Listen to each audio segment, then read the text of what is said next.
Hi, Bob here from Silver Fox Fitness, and welcome to 4 healthy back exercises.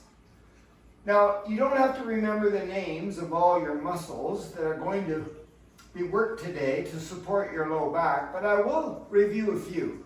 First of all, you've got these quads, hamstrings, and glute muscles. Then you have this quadratus lumborum muscle right here at your side, and then right up your back from your brain down to your tailbone, all the way up your spine, you've got erector spinae muscles. So all the exercises that we are going to do today are going to support those muscle groups and keep your back strong and healthy and pain-free.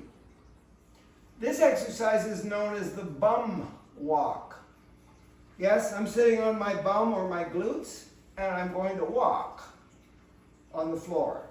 So the first thing I want to do is see if I can sit up straight. Do I need my hands to keep me from falling over? If I do, I put them down. Otherwise, it would be better if you did it without your hands. Okay? And then you're going to lift by rolling to one side, lift one bum off the floor a little bit, and take that foot and push it straight ahead, and then put the leg down.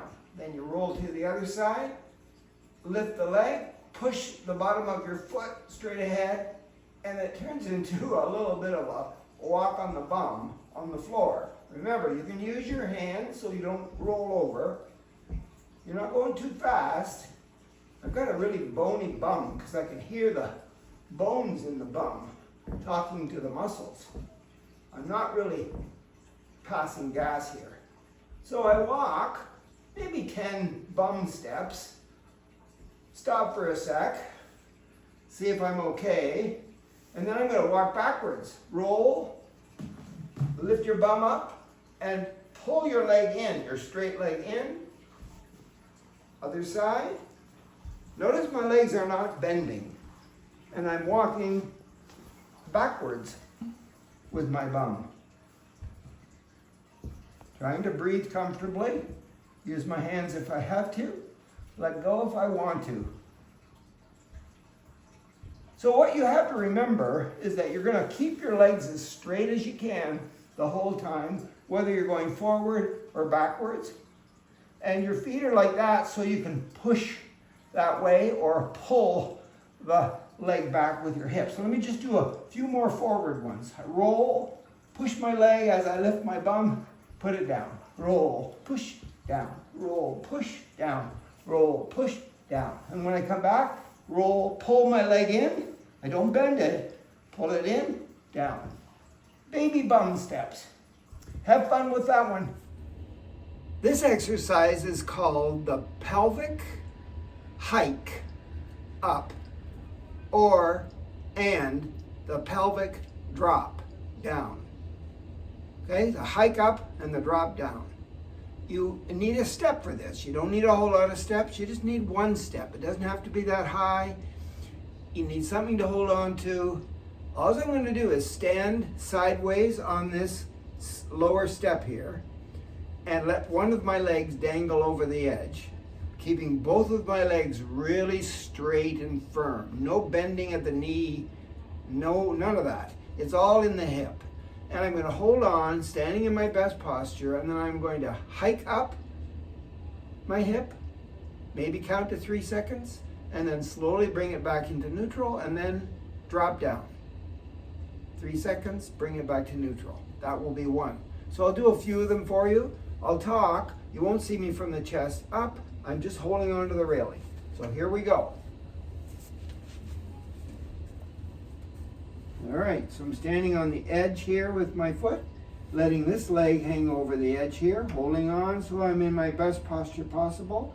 My legs are both really straight, and then I'm going to simply bring this outside hip, the one with the free leg hanging over the edge, up as high as I can. So I'm a hike position. Hold it for 3 or 5 seconds, bring it to neutral, and then I'm going to drop it. My hip goes down, or my pelvis. It's a pelvic drop. and a hip hike. Pelvic, hip, same thing. Back to neutral, So I'm hiking it up, this supporting leg, doing a lot of work here, so I can hike it up, is really straight. Standing tall, hiking it up, 3 seconds, 5 seconds, whatever you can handle, bring it to neutral, and then drop it. That means my foot heads toward the floor, but it doesn't touch the floor. I'm just dropping my hip down to the side. And I can do as many of those as I want, and I can do both sides. So the other leg's hanging over the edge, as long as I'm holding on to something and I'm standing tall. Do as many of those as you can if you have low back pain, and you should be fine. I like the bird dog for helping my back pain because it does all the major muscle groups in the body. And you don't move to do this. You just get into the position of the bird dog and then you hold it there for 3 to 5 seconds. Relax, and then do it again. Repeat that as many times as you want.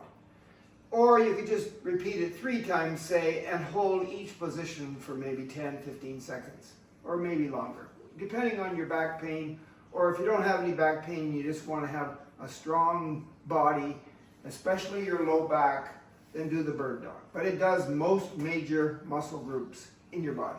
So I'm going to do it, first of all, I'm going to do it standing up. Then I might do it on the floor. So I'm going to choose a wall somewhere. Just going to stand here with my arms about shoulder width apart, holding onto the wall. Then I'm going to take one leg and I'm going to take it back and balance on my toe. But I want to keep my leg, especially at the knee, as straight as possible. Some people can't do that. Their leg is bent. I want my leg back so that it's as straight as possible. And then I got to straighten up my upper body. So there's a lot of pressure happening in my low back right here just to do that. If I want to take it to the next level, I could raise the opposite arm up. Keep it straight, up as high as I can reach it, and close to my head. Otherwise, that's it. I hold it there, or I hold it like this. Standing up as straight as I can from the hips to the top of my head, with that one leg back, balancing on my toe, and that leg should be straight. Okay, let me try it on the other side. Let me stand at the kitchen sink and do it here. So I'm going to stand up straight, put my hands somewhere so I don't fall over, and I can be really tall. Take the opposite leg back. See how I'm leaning a little bit? I don't want to lean. I want that leg as far back as I can get it, balancing on my toe, and then I want to stand up straight. You'll feel that all through your back, especially in your low back, if you're in the right position. Then take the opposite arm up if you want to take it to the next level. Get it as straight and as high and as close to your head as you can, and just hold it there and breathe comfortably. 3 to 5 seconds. Make sure that back leg is really straight and you're on your toe. Okay? That's the bird dog. And then I'm going to try it on the floor. You might see a lot of people doing it on the floor. If you don't want to do it on the floor, just stand up and do it. But you're in your table position here. All right, your hands are below your shoulders. So make sure that they're hip distance apart and your legs are positioned such that your knees are below your hips. So you're like in a table. Okay, you take one leg and you slide it on the laces of your foot, slide it back, so now you're on your toe. Your leg's not off the ground, it's just straight and it's behind you. That could be your bird dog. If you want to try opposite arm straight out, but try to get your hips in a flat table-like position.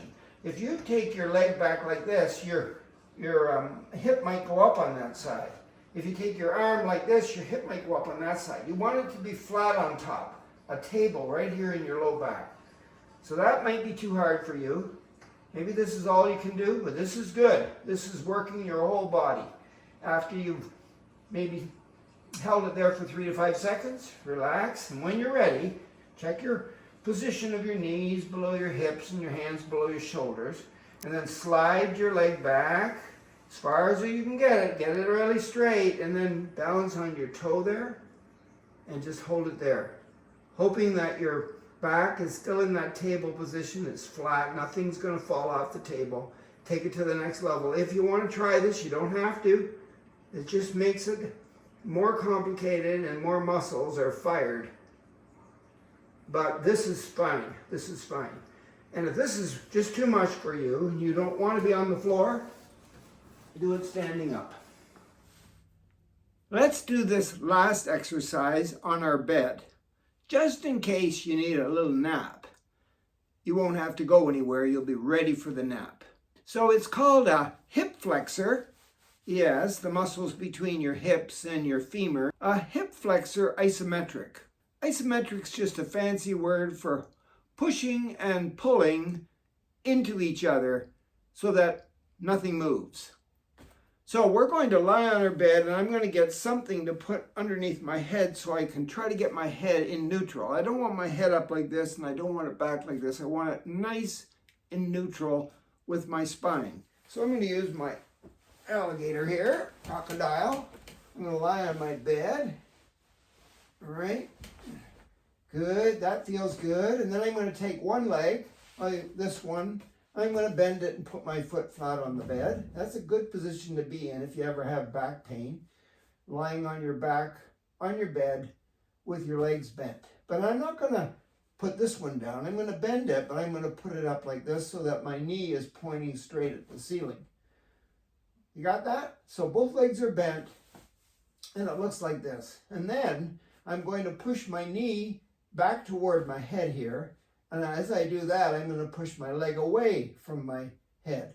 So I'm going to use my hands here and put them on my quad area, right here, not the kneecap, on the quad. And as I push my leg into my body, I'm going to push it away. And here we go. 1, 2, 3, 4, 5.